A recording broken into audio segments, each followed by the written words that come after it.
Hi, my name's Natasha Kessler and I'm the Director of Achievement Syndrome.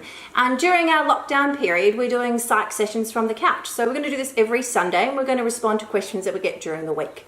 So one of the first questions I got this week doing a coaching session is, my boss gave me some negative feedback this week. Why am I feeling so triggered and emotional about this?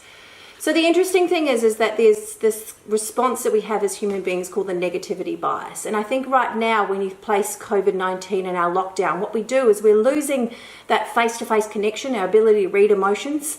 Plus, we've got more time to think about this negativity or this negative feedback that we might receive. And I guess when that happens, we've also got more time to think about that negative feedback or that constructive feedback that we might have received. And so the negativity bias, if you're not aware of what happens in human behavior, is that when we perceive something negative, we actually focus more attention on it. We're hardwired to see the negative, and that's because of survival.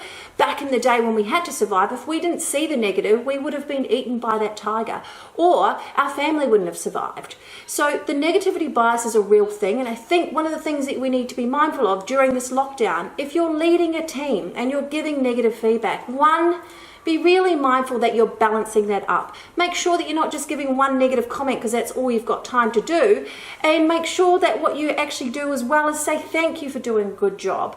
There is a ratio that they say in high-performing teams that 6-to-1 is required so that we feel better, so we can kind of counterbalance this negativity bias that exists in our human being and our behavior.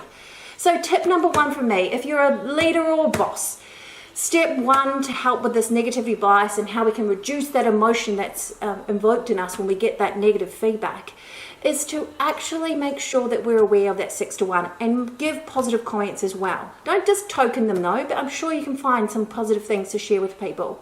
And from an individual perspective, knowing that you've got more time to think about this stuff, well, we're naturally required to, we mull over these negative things. And when we have that negative kind of mindset for our survival reasons, we need to make sure we can counterbalance that. So how about next time someone gives you a compliment, spend just as much time thinking about that good stuff. Tell your parents, tell your family, tell whoever it is that good stuff. Don't just focus on the negative.